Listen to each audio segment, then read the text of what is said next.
This tutorial will take you through some of the common selection tools that you can use to remove a background from a photograph, effectively to cut out something from a photo. Today we'll be using fireworks to do that, but these selection tools are also available in other programs like Photoshop. So, to begin, I'm going to select a document size that's not too big, not too small, so that everything we're using fits nicely. I'm going to make a little collage to show you the examples. So I'm going to choose a width of 800 pixels and a height of 600. And we're going to keep the resolution at 72 because everything I am using is taken from the internet, where the common resolution is 72 pixels per inch. I want to change the canvas color to transparent though, so that I can see what I'm cutting away. Okay, and there is our blank canvas. You'll notice the checkerboard pattern. That means there's absolutely nothing on the canvas. No colors, no white. It's a blank canvas. Now I'm going to start by just taking this background picture of the subway that I found online, and I'm going to copy this image, and I'm going to just paste it onto my canvas here.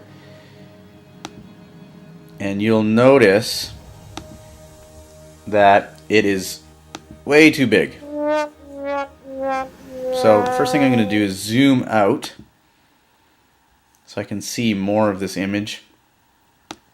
And I'm just going to grab a corner of it. I'm going to hold down Shift and I'm going to shrink this image. I'm making sure to hold down Shift so that I don't stretch or squeeze the image. It's staying the same dimensions. And I'm just going to have it fill my canvas. They're not the exact same dimensions, but that's okay for what we're doing today. Then I can zoom back in. Now, the easiest way to cut out an image is to find an image that has a solid background color, like this SpongeBob image, for example. You'll notice that behind SpongeBob, it's all the same shade of white. And so the easiest way to cut out a background like this is to grab the magic wand tool. And what that will do is, if I click on a pixel of a specific color, it will select every pixel surrounding that pixel that has the same color. So if I click on white, it chooses all of the white here. And you can change the sensitivity of it by changing the tolerance. So a higher tolerance will mean it's now going to select white and off-white and gray and, in this case, yellow. Okay, but we don't want that. We want to choose just the white. So we'll keep the tolerance relatively low. And you'll notice that the edge is set to hard. That's not ideal. That means it's going to have a very pixelated edge to it. It's better to choose anti-alias. That's going to smooth that edge a little bit. Or even better is to choose, in the case of fireworks, to choose feather. And a feather is a gradual changing of the transparency along the edge. 10 is going to be way too high. It's going to look like there's a glow surrounding SpongeBob. So I like to leave it at around 1.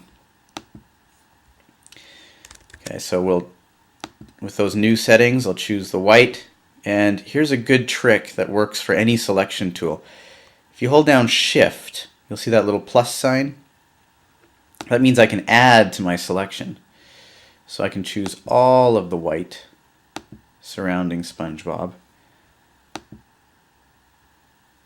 in one selection, and then hit the delete button, and it all disappears. And I know it's gone because I can see that checkerboard pattern.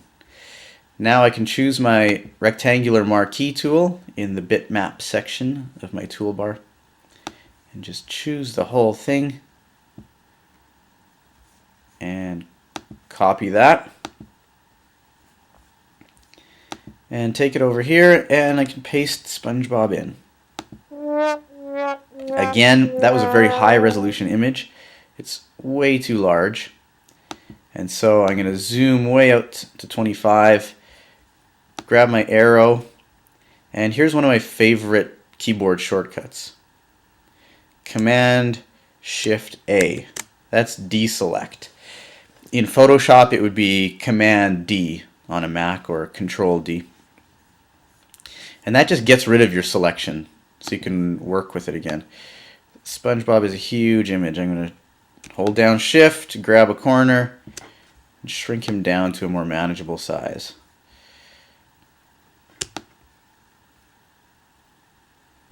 Let's have him standing on the platform busking. Now I just told you that I like a feathered edge as an option, but there is one shortcoming to the feathered edge. If I click away, you can kind of see that there's this very faint square all around SpongeBob, and that's because when it's feathering the edge around SpongeBob, it's also feathering the outside edge. But because programs like Fireworks and Photoshop work with layers, I can go over here to my layers panel. I can choose SpongeBob and grab my eraser, and I can erase only on the SpongeBob layer without destroying any of my subway layer. So if I was being picky, I'd go around. If you have a lower resolution image, you might want to do this and clean up that edge. And now we could zoom way in on that SpongeBob and it would still have a nice smooth edge with a very slight feather on it. So that's the easiest background to remove. Often you're going to want to remove the background of a photograph though, like this fine young fellow here. Now this background is mainly white, so it's not going to be too hard to remove, but the magic wand tool is not really going to cut it. Okay, we have that there, but we have this extra part, and there's kind of a shadow here. You can go around with the magic wand tool and holding down Shift try to add everything.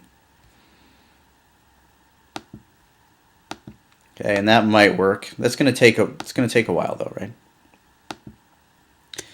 So if we do that, oh, his shoulder disappeared. Okay, that's because this gray and this black are very similar colors. So in the event that your selection tool is not going to work, we have other options. In the bitmap section, one of the selection tools is the lasso tool. And if you hold down your click, you can choose the polygon lasso. And you can use selection tools together. That selection from the magic wand is still there. And if I hold down Shift, I can add to that selection. I'm going to zoom way in, and I'm just going to hold down Shift to start, click right near Bieber's shoulder there, and then I'm just going to do short little clicks to go around his arm. I'm doing short little clicks because the polygon lasso makes a straight line, and so if I'm doing longer distances, it's not going to look natural. But for me, the polygon lasso is easier to handle with a mouse than trying to freehand draw it with just the lasso tool. Now, one of the dangers of switching between selection tools is that the edges don't automatically coincide with one another. So I forgot to change this to a feathered edge of 1. So I'm going to have to undo that and go back and just trace that edge again.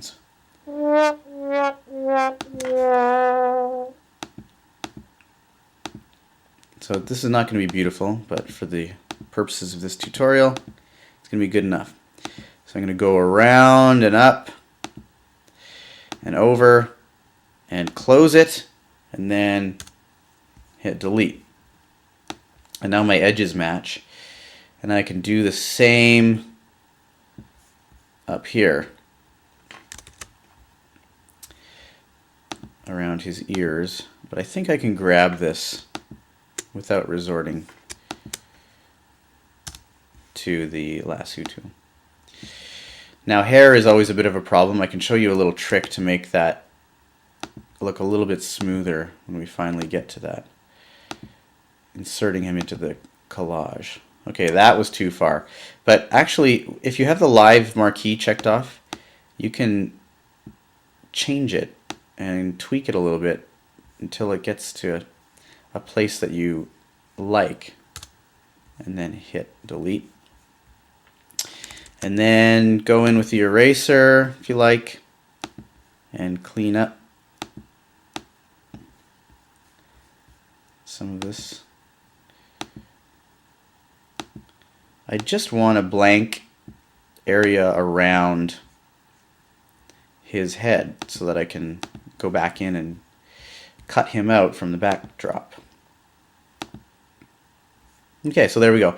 We don't really need to spend time getting rid of all of this stuff because we can just go in with the polygon lasso tool and click around Justin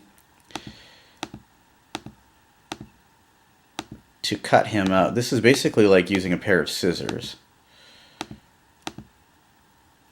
And I'm going in close in those places where there's a bit of leftover. And then close up the loop, and I have him selected. I can copy, go back to our collage, and paste him in. I'm going to Command-Shift-A, choose my arrow, and I'm going to place him in where I want him. Now this was not a perfect option for a photo because his body is chopped off, right? So I kind of have to, I don't really have much choice. I have to leave him at the bottom of the image. When you're selecting an image to cut out, if it has to be cut off, it can only be cut off on one side. Like if we were missing part of his hair too, then it totally wouldn't work in the collage. But this works well enough, and it kind of looks like he's actually there in the scene. Now you'll notice that there's a bit of white left over in his hair because hair is a very complicated shape. If you want to get really fancy, you can grab the eraser and turn the transparency way down on your eraser and go in and just kind of click on some of that white. And the transparency does is it doesn't get rid of the white, but it dampens it. Makes it a little bit see-through so you can see the background, which is what would be happening if he were actually standing in the subway there. So that's a little bit better, and I can see a little white here, so I'm going to do the same. Alright, so those are the three basic selection tools that you would use in Fireworks and Photoshop. The marquee tool, the lasso tool, and the magic wand tool.